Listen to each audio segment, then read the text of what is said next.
Let the place keep clean, my sisters. Let the place keep clean, my brothers. Let the place look good, my sisters. So go, come along, my brothers. Come along, my sisters. Come along, my brothers. Come along, my sisters. Oh, my brothers, come. Yes, my sisters, come. Oh, my brothers, come. Yes, my sisters, come.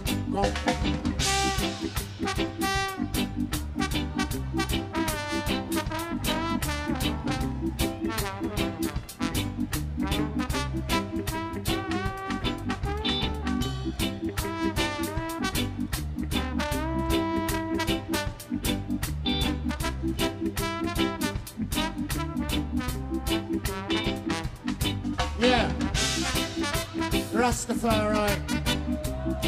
Talk to me if you're feeling irate.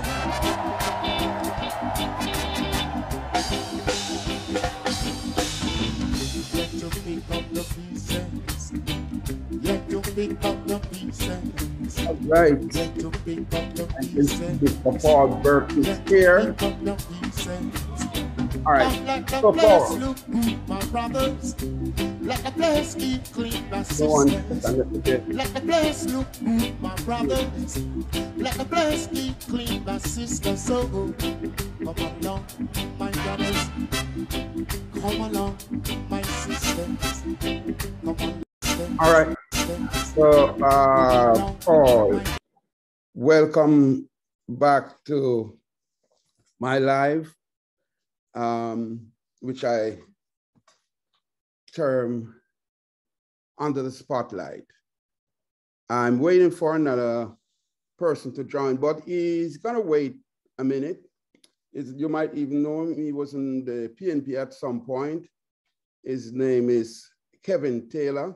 So I guess I can't call him Comrade Taylor anymore, but he's now with the Jamaica Labour Party.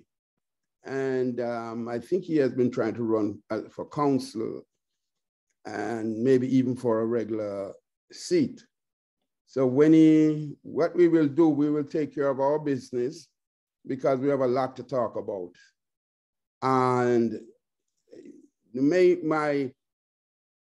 my journalism instinct, well, from last night, my journalism instinct tripped in because I was thinking, we need to know what is going on in that conference. And we know because of COVID time, not a lot of people would have gotten a chance to go in. I know you are one of those people who is very fortunate to have gone into the conference. And so with that, I wanted to introduce you again. We're going to be speaking with Miss Comrade Paul Burke, former General Secretary of the People's National Party. Since the departure of former Comrade Leader Portia Simpson Miller, Mr. Burke has pulled back some from actively doing anything. I think he plays mainly in the background. So with that, Paul, welcome again to Under the Spotlight. Good night, Stafford. Good night to your viewers. All right. So you just yesterday, I think usually wherever you are, sometimes controversy pops up. And you're making some statements yesterday about about what is socialism, democratic socialism versus social democracy. And I want to get into that, but can you do us a nice favor and tell us how the conference went? Was it a success? What are some of the things that came out of it? Any changes, that we need to learn about?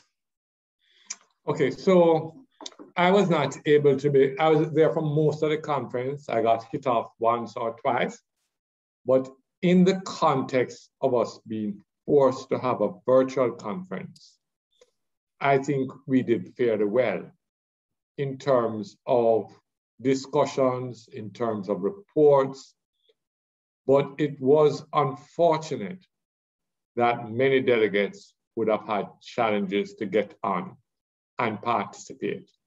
And of course, as you know, a virtual conference don't give you the same body language, the same passion, the same seeing people touching flesh, the sort of vocal remarks, you don't get that same energy from a virtual meeting. So that was lacking. Even to see comrades get up and sing together, Jamaica Rise, or dance to the music, or whatever. The emotions were just not there as how you would see in a normal conference. But there were some good reports. Work is being done. People gave account. The political program of work was presented. It was approved today to come back to the next NEC to be finally approved. And I think we did fairly well, but unfortunately, as I said before, being forced to have it virtually and so many comrades not being able to participate. Let me get something clear here, because up to a while, I remember yesterday for a good while, people were still asking questions. Was there any live session that people were there at that, between yesterday and today? Was there any part of it that was, people were there in person? Because we get the impression that there was something like that that took place. Yes, there was a room for presenters, mainly regional chairs, the officers, and people had to give reports. It was at the CCTV studio, and that was where the actual conference was being beamed. Thank you. Mm-hmm. With what is it? What do you think happened? Why it froze up so much? Did they give an explanation as to what happened?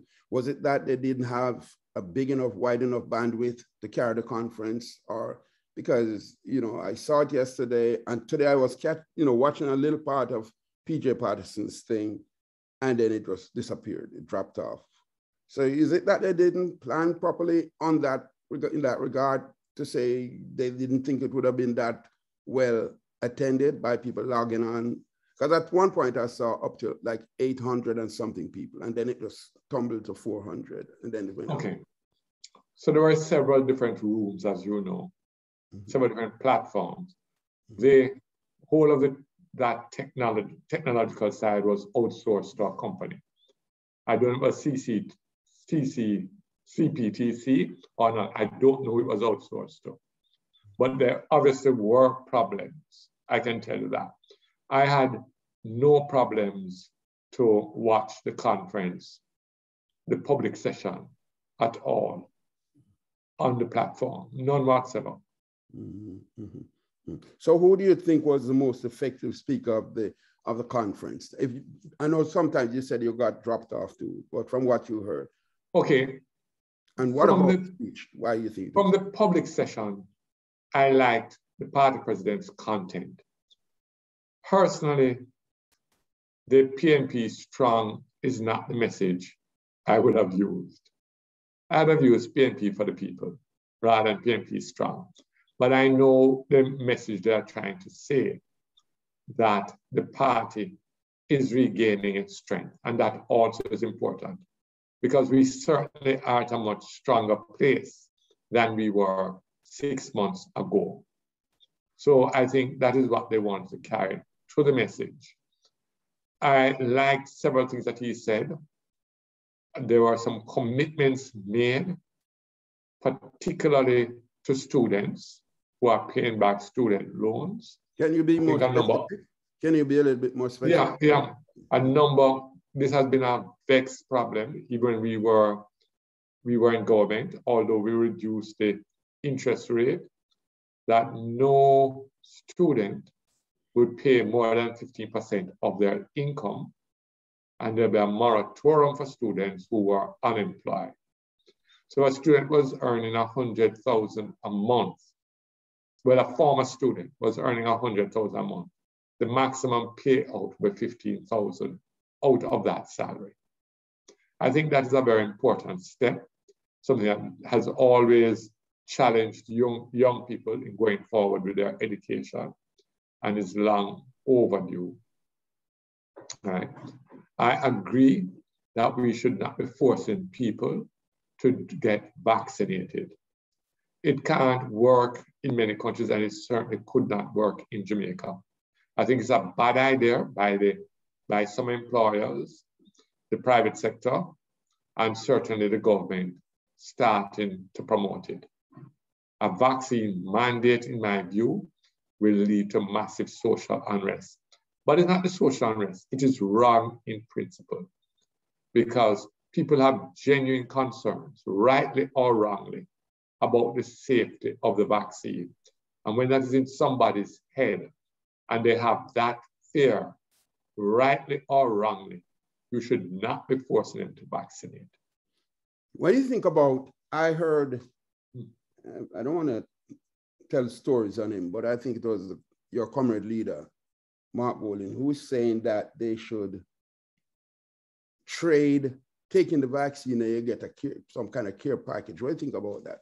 That type of idea. What is that? He says that there needs to be a massive public education program, not PR, public education program.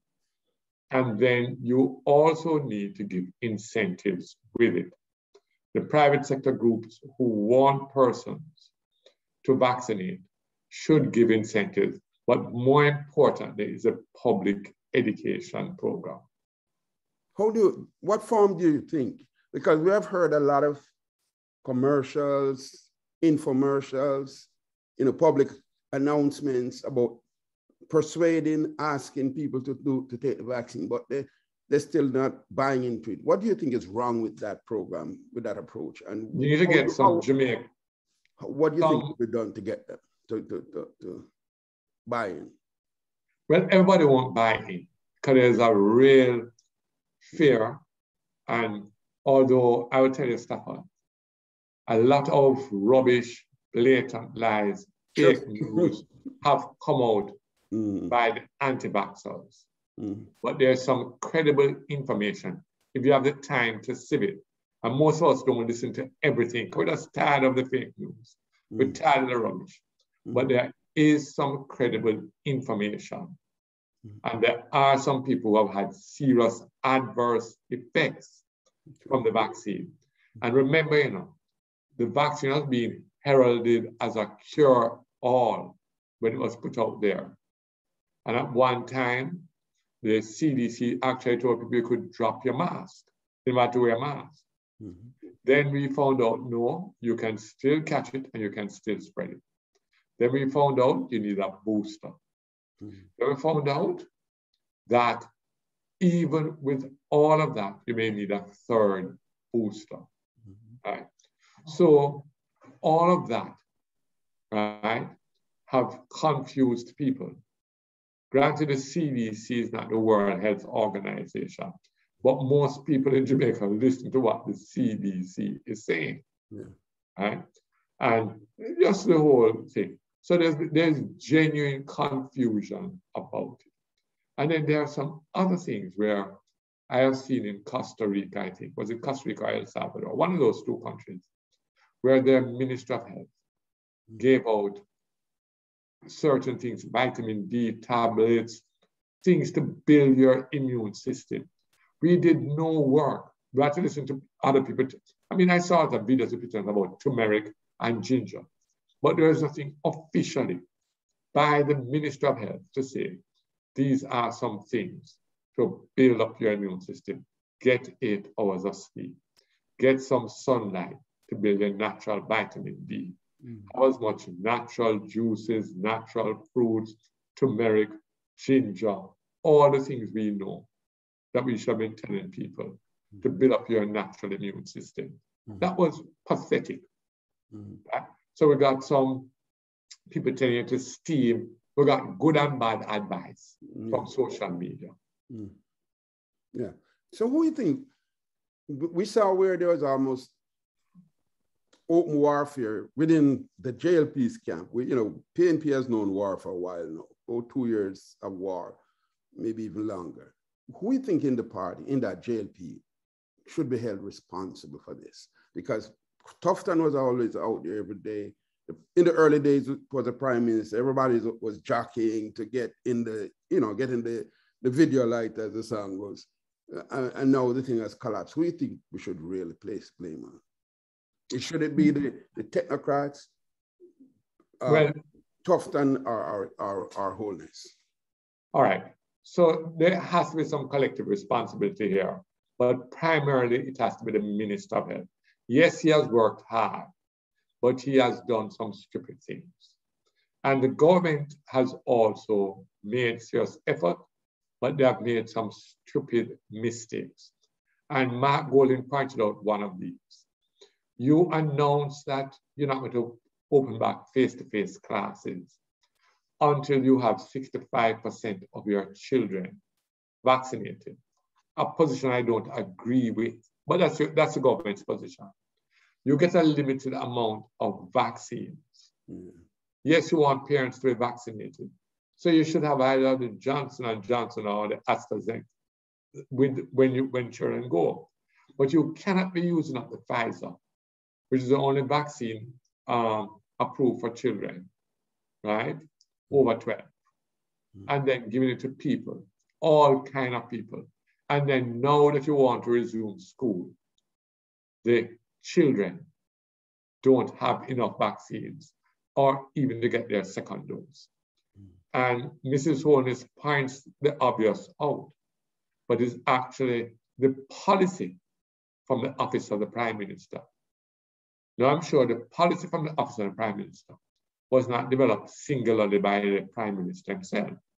I'm sure it was guided by cabinet and guided perhaps by the technocrats.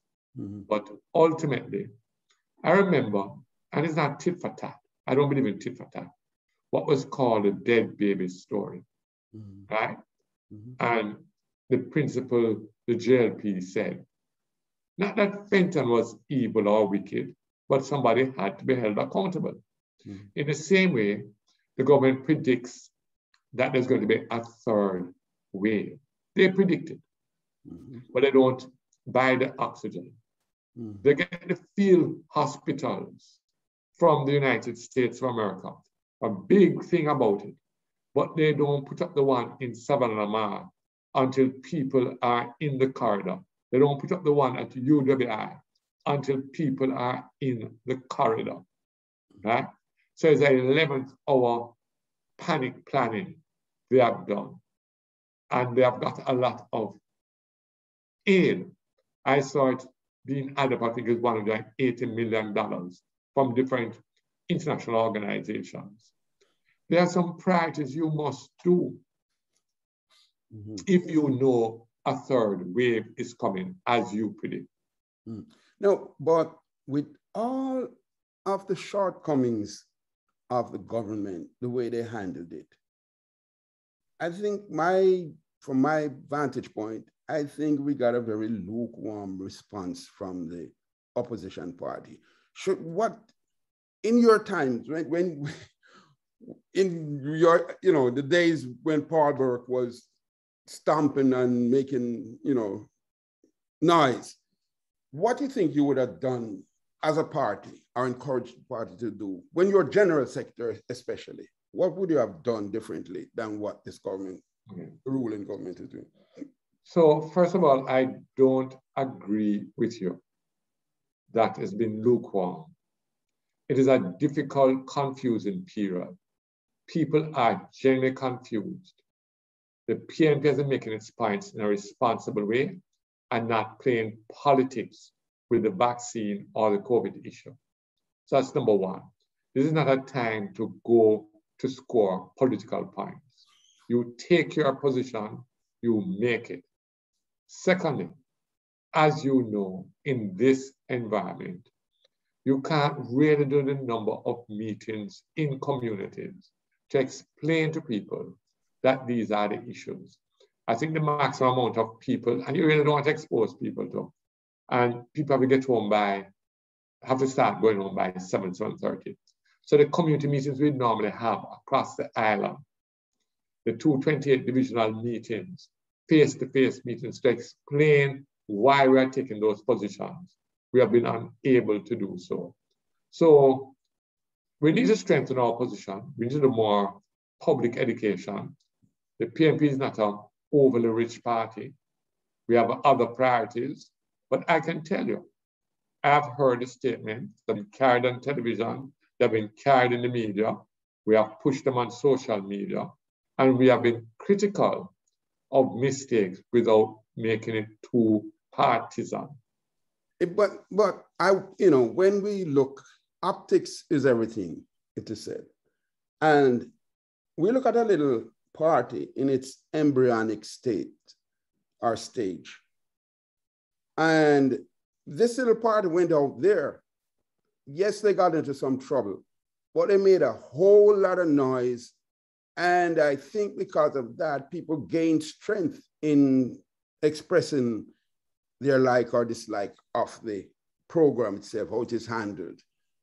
But the main opposition party is like, well, they want to play this gentleman's role and be very nice. And, I don't know. I'm not even sure they're playing any role, because the leader, I remember, and I'm not ready to go there yet, but the leader, if it was a Peter Phillips, Dr. Peter Phillips was in charge, he would have been turning up some heat on them. But is it that Mark Golden is scared of something or somebody, why he hasn't gone after them more? Well, let us be frank. Dr. Peter Phillips is better at articulation. He has been in the politics longer. He has grown up in the politics. But I also agree. I agree with your first comment that we have to be a little more forceful. But Stafford, I want to say something. Forceful on some other issues. I don't believe the PNP should play politics with the COVID issue. No, it's not. Hold on. But I know representation to say, hey, we need better than what we're saying. Agreed. But I know many of our supporters want us to go for the jugular over the mishandling of COVID. It's a little bit extreme to say the jugular. We just need to be a lot more forceful and with greater presence than we have been seeing. And that's okay, we can agree on that, but it does not mean that we have not done a lot. And I'm being very objective here. A lot of people, and I tell you, if they don't, and it's the world we live in, if they don't see it on social media, it's not happening, right?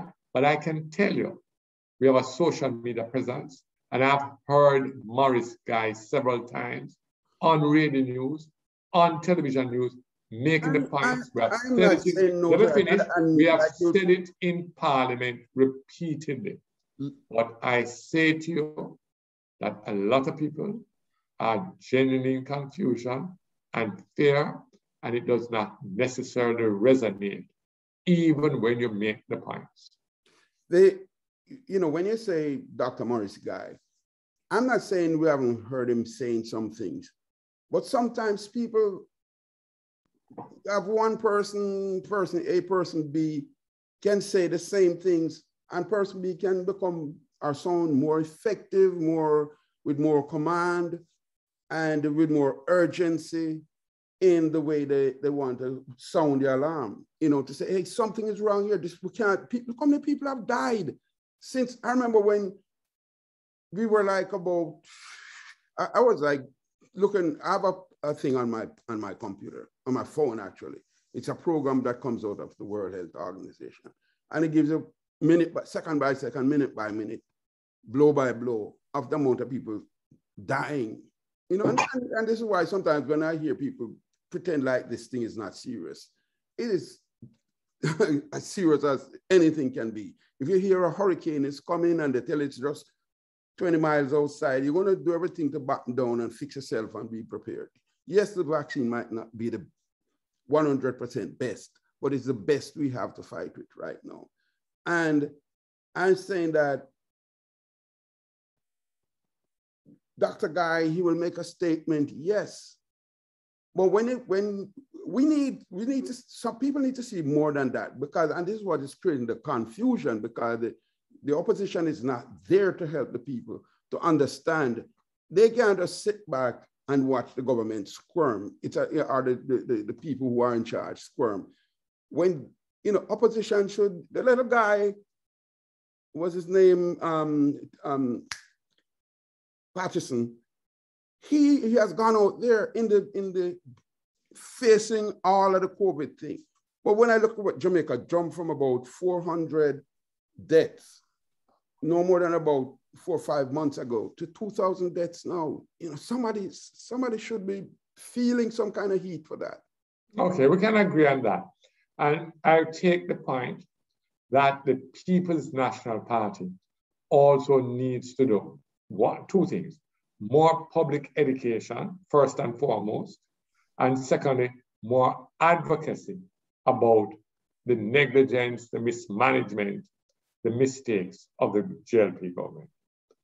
And we have to find the ways and means. I accept that point.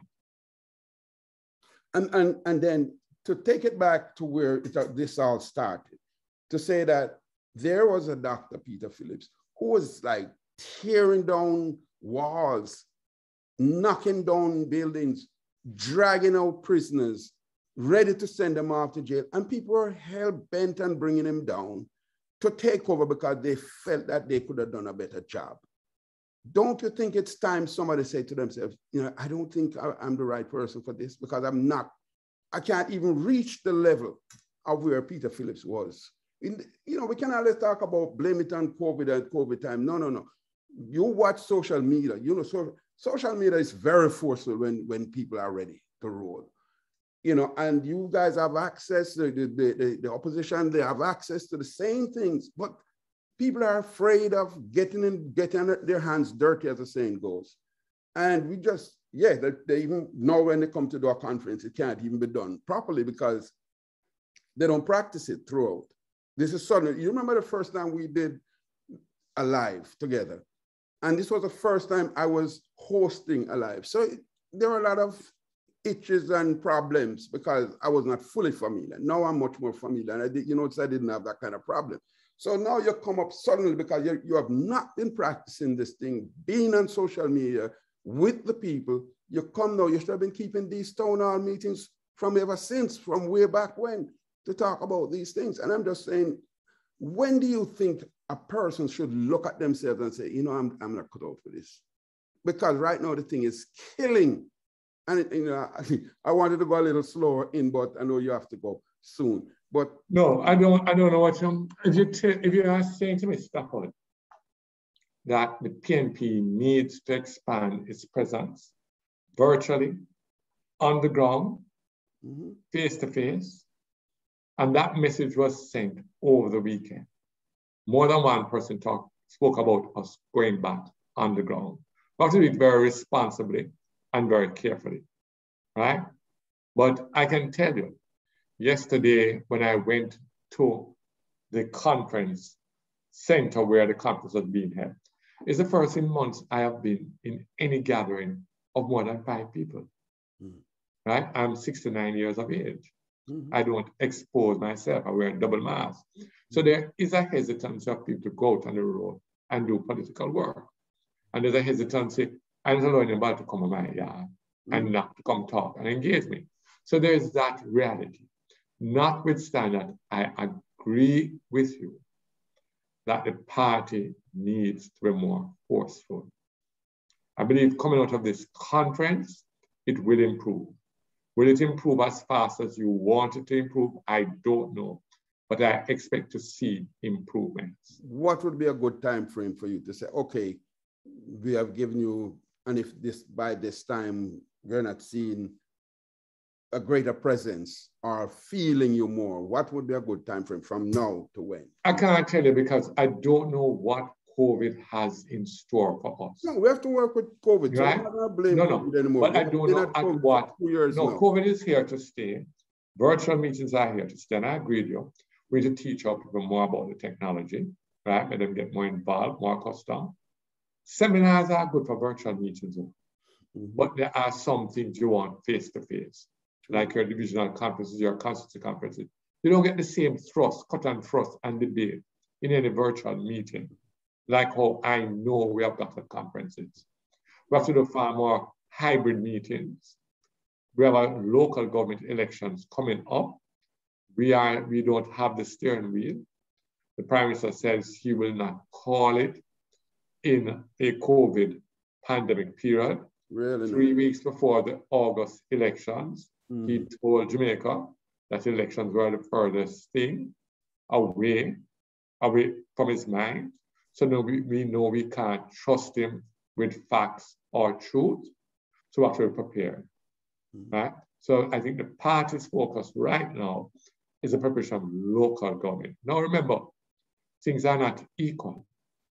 Before, under Dr. Peter Phillips, we had 20, at the worst stage, we had 29 members of parliament. Today, we only have 14. It also limits you to some things you can do in the House.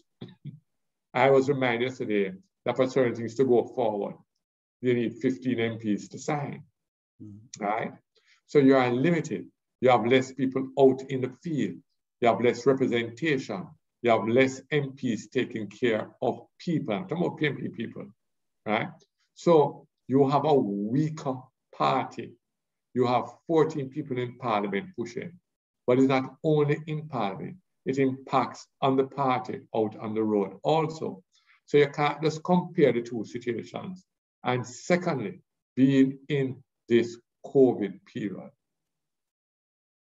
But Stafford, let me say, the PNP has to rapidly improve its product. We're not disagreeing on that. You want a time frame? I am saying the local government elections are one judge of how good or how bad the PNP will do. Bearing in mind that the JLP is open, unapologetic, and blatant about using money to induce voters. And I'm going to say this to you. I know some PNP people feel, first of all, we can't match them. But even if we could match them, and I've said it already to you, I'm a dinosaur. I don't believe in buying votes. And I know time is different, but Norman Manley would not have accepted it. Michael Manley would not have accepted it. I do not believe as a political strategy to go out and buy votes. All right. So with that, I think it's a good transition point for me to get to one of the important things I want to talk to you about. In that we're living with a government which is a capitalist minded government. There's no special interest to involve people in a way like we saw under Michael Manley when he had his democratic socialism program. And we are now up against money. Well, what trumps money is principle.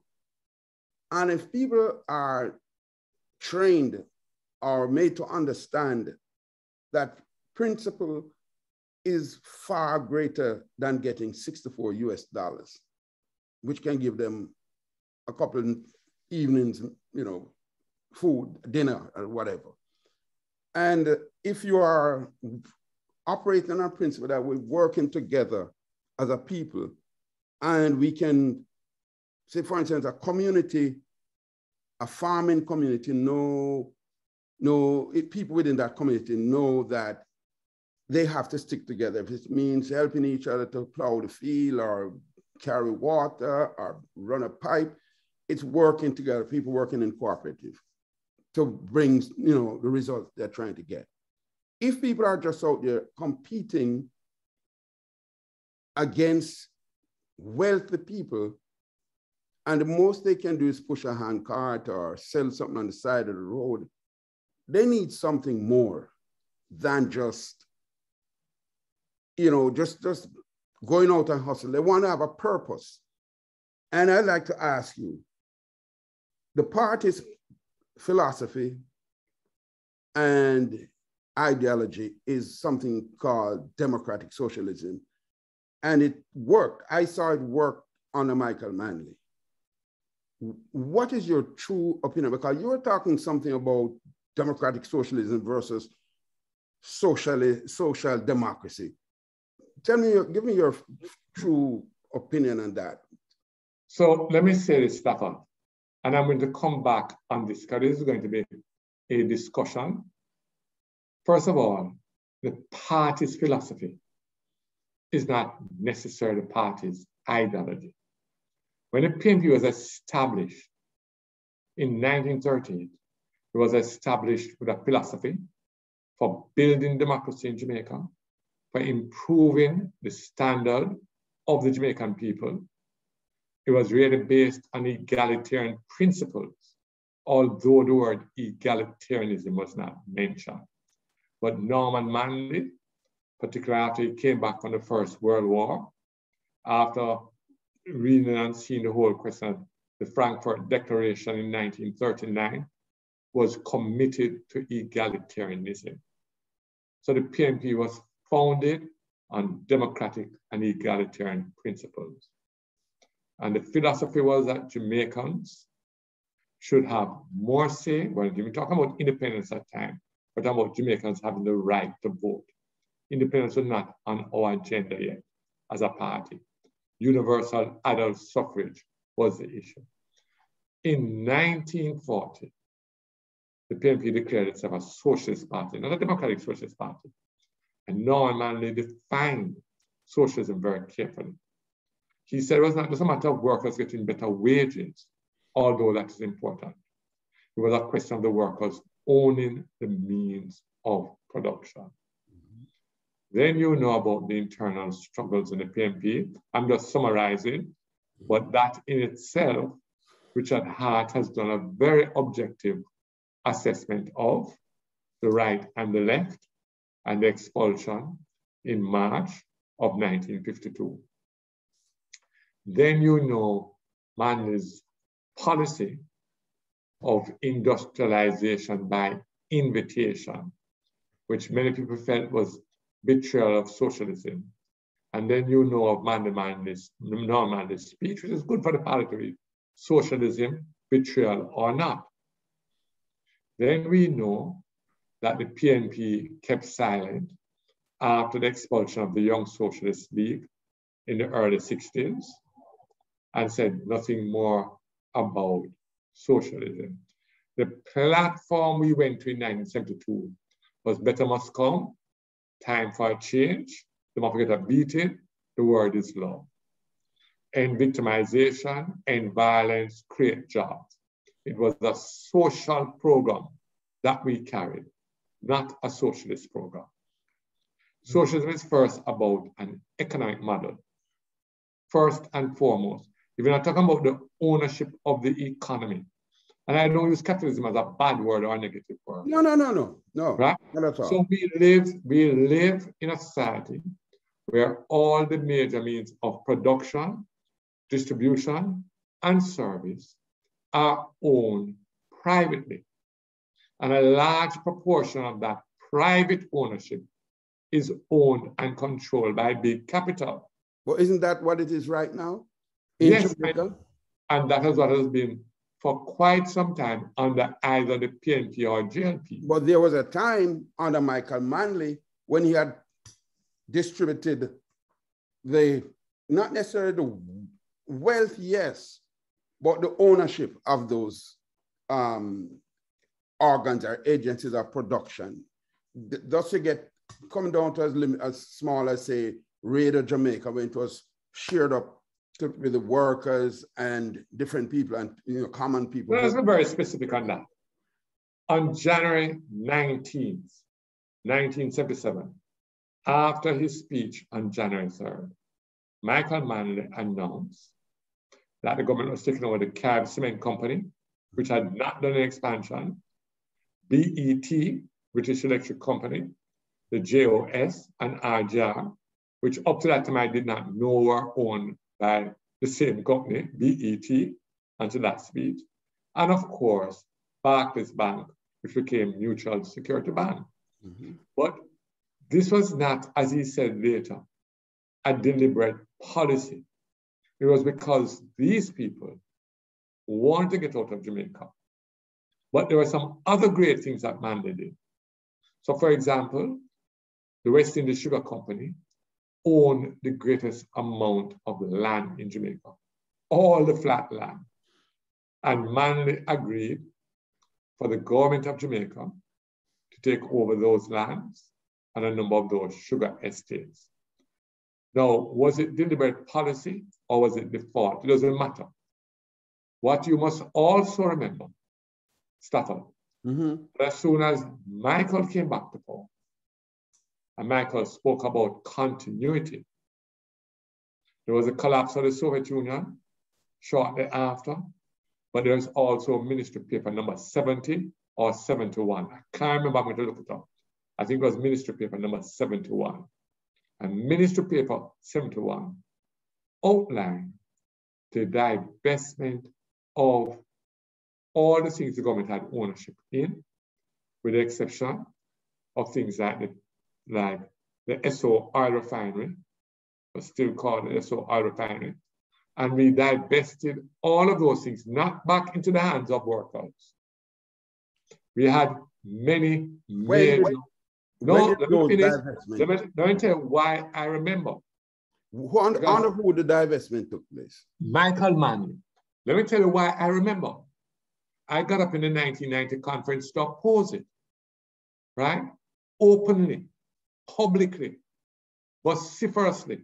And what year was that? 1990.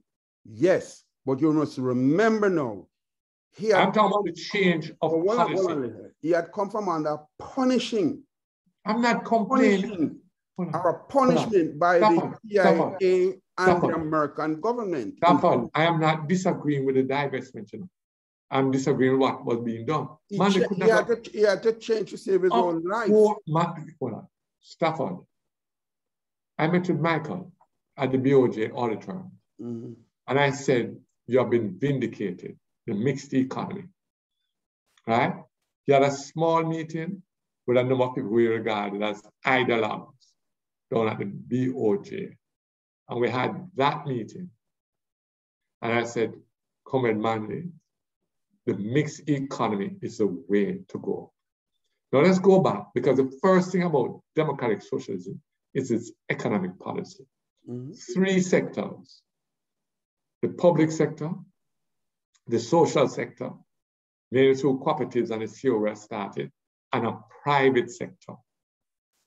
I am saying to you, that the social sector, that what was owned, instead of being partnerships with the private sector, because you want the private sector expertise and management, even for the government to be a minority partner, was totally handed back.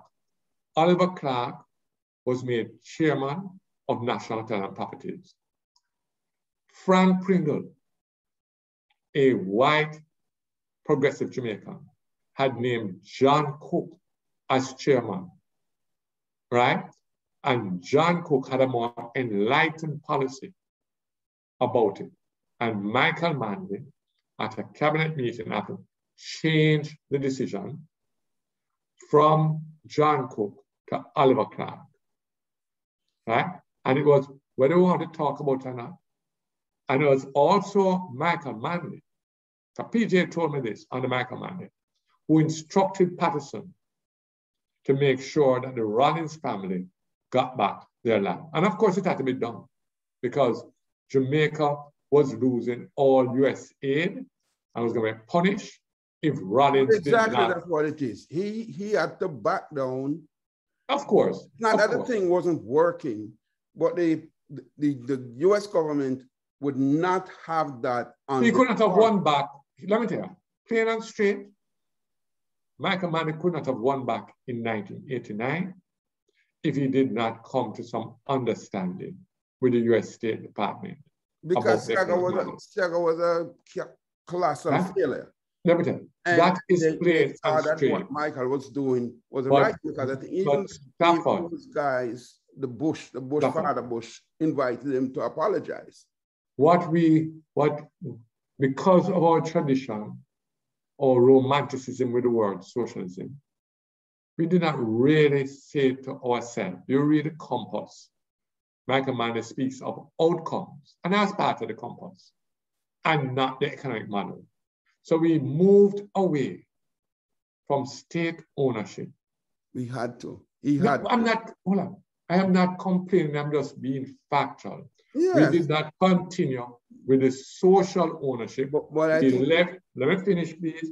We left the antiquated cooperative laws in place, right? And we made peace with the capitalist class, which was very important, and we gave them back what we had nationalized. In many cases, we were forced to nationalize, and we turned them over to big Jamaican owners without cutting out a percentage like what we did with the Jamaica Printing Office, the government printing office, when we turned it over to the workers. We reserved shares in RJR, which was an excellent model.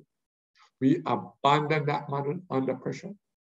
We went back on RJR has remained the same. It hasn't changed. It's the same. Hold on. No, some things have happened now. It is no longer under worker control or unit control. But that's another thing. We won't go there yet. So instead of continuing the program, we did not rebuild the CEO, the Community Enterprise Organization, right? We did not continue with worker participation. Workers were no longer put back on boards. Hold on, Stafford, man, let's be honest. Workers were no longer put back on boards, even of government institutions, in UDC or SDC or JAMAD. Paul, what you're doing. We moved away. I'm not complaining. All I am saying, Stafford, let us be called a spade a spade. Give me a chance. The party veered away from its own democratic socialist principles. And I'm not complaining or castigating. I'm just telling you the facts. However you want to rationalize it is not important now. This was what we presented to the country. It was clearly articulated an ideological policy, an economic policy. We continued with the social policy. We continued very meekly with the international policy. Apart from the African issues, we went silent on the Palestinian issue largely, right? We went silent on many other issues. Only the African issues were we consistent with. Let me say this. Would you say the program of democratic socialism, that it did work in the 70s, from 72, well, the democratic socialism part picked up somewhere around 75. Wouldn't you say the program worked and it helped a lot of people? But what happened was that Michael was brought under pressure because the US saw him as a friend of Cuba and kind of Russia and all kinds of things, and they tore him down. And only when he came back, just at the end of the 80s into 90s, when he took back over, because of the pressure that he came under, he was not the youngest of men at the time. He had grown a little older, probably a little tired. You know, most guys who run this go through this type of program, after a while, you're so beaten down. You don't have that energy. The greatest let me just achievement. I have to finish this point. Yeah. To say that the programs that were put in place, they worked. But because of the reaction from the capitalist forces, and we're not vilifying them now. I'm just the guys who own the capital in Jamaica, the people who control things. They did not want any of that. They felt that their thing was threatened. And it happens all over. It happens in Africa, all across Africa. They kill these leaders when they think they want to. Sankara, one of the great leaders, he was killed because he was trying to implement socialism. And I'm saying, this is, that is not the debate here. Let me finish it. But this is something that America is only now that Bernie Sanders has risen up, that people are now looking at it and saying, well, this is not a boogeyman. This is not no dopey man coming to eat you. This is just another political, economic, and philosophical system. And America has made it into this. I live in America, so I'm not trying to tear down. I'm just saying what it is. When, you know, a man like a Donald Trump would throw a bomb in somebody because you may be a friend of Cuba. That kind of nonsense. And they destroyed Michael Manley's program, which gave people free education. They gave people housing. I mean, nobody built more houses, has built more houses in Jamaica than Tony Spalding.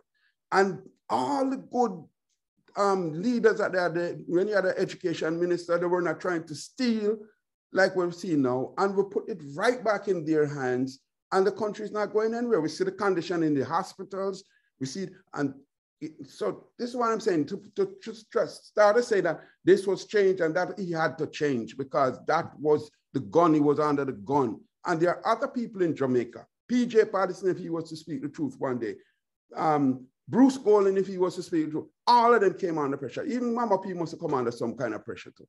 That people are put under pressure. That's what they did to the guy in Haiti. They do it over and over. They don't want to see. They went into, you know, I was listening to something about Grenada, how great their program had become, that the people literally was going to bed, leaving their doors open because everybody became their brother's keeper.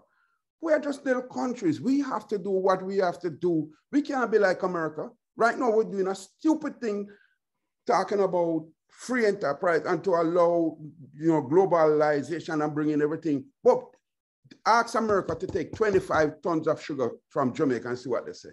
Yet still we have a WTO. You understand, we have the World Trade Organization, but Jamaica cannot send out, maybe it's down to 10 tons by now. And that's why we have to get out the sugar. Nobody's speaking the truth. Because the world is not fair. There is a time when I was there, and I'm pretty sure they must have reduced it. They reduced it to maybe from 110 tons, or whatever the tons is, to 25 tons, something like that. The numbers are not clear in my head right now. But it came down from 110 to 150 to 25 tons of sugar we could, or 1,000 tons of whatever, sugar that we could sell to America. So because you're competing Jamaica, you can't bring, now they let through some mangoes, but they put in some all kind of shenanigans. The only people who can bring back and forth and trade back and forth with America is China, because they're the ones who are making the things in China. But Jamaica, what are we getting out of it? Yes, they're bringing all kind of fast food thing, killing off the people, the Burger King, the Popeyes, the this, that, and people think it's cute and it's nice. I said they're bringing people, real estate companies coming into Jamaica to sell race. What kind of nonsense is that? You know, Stafford, we are not in disagreement. Stafford, we are not in disagreement. The greatest period of achievement for Black poor Jamaicans, and I signify which set of Jamaicans was under Michael Manley and that PNP administration. And first time people felt that they had an identity and what many people call in discipline, that the children, as some people I remember saying they can't have them children at the same secondary school, with them gardener children. Yeah. The greatest period of empowerment was that changed. Michael has not even been recognized yet for what he did to Jamaica. Unapologetically, many of us put our lives on the line. And you were part of that young. The other day we were reviewing. I don't know why you throwing it away. The other day we were reviewing all our colleagues who fell in that period. Yes. Right? So there was a great sacrifice to defend what we believed in. The world changed, and I'm not criticizing Michael Manley.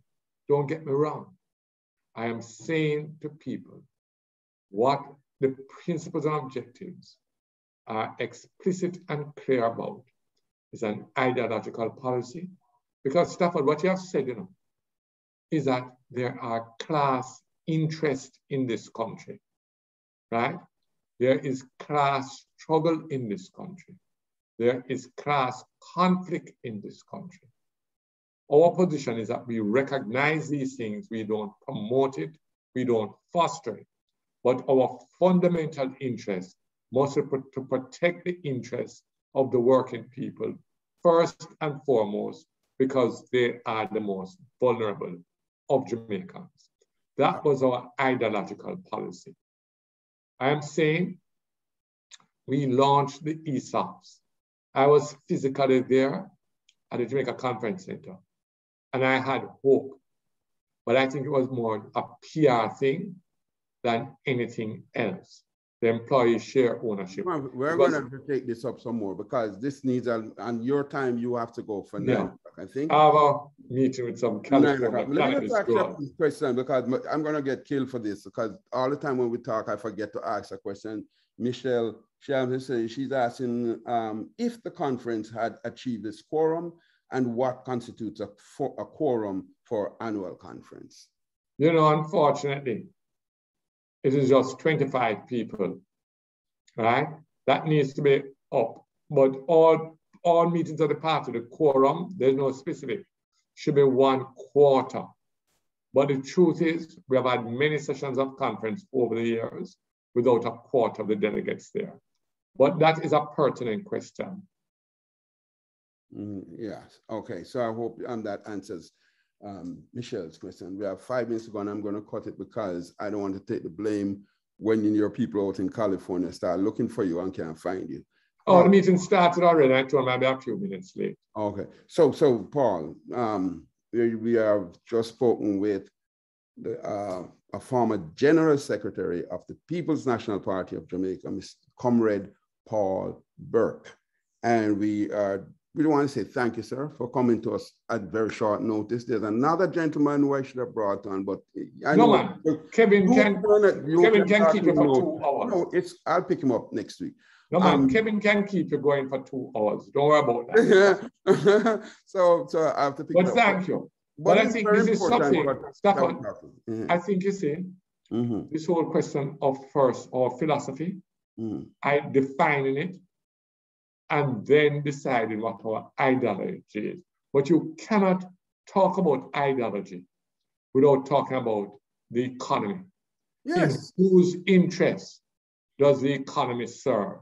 But you know, and you can't escape from that question. I don't want to start it. If you're going to talk about ideology. No, I'm just saying to you, I'm not getting to it. No, I want to say something. You cannot discuss ideology without talk about the ownership, control, and profits from it. And this is what I'm saying to you. When Michael was in full flight and he brought in the cooperatives, the farming cooperatives, we produced the most food Jamaica has ever produced in any 1 year and in a period. And so if he had been given a chance to develop the thing without the pressure that came down on him, we would have been a different Jamaica today. Sir, I want to thank you for coming on again. And I'm going to call you very soon because I'm pretty sure a lot of things we need to get into.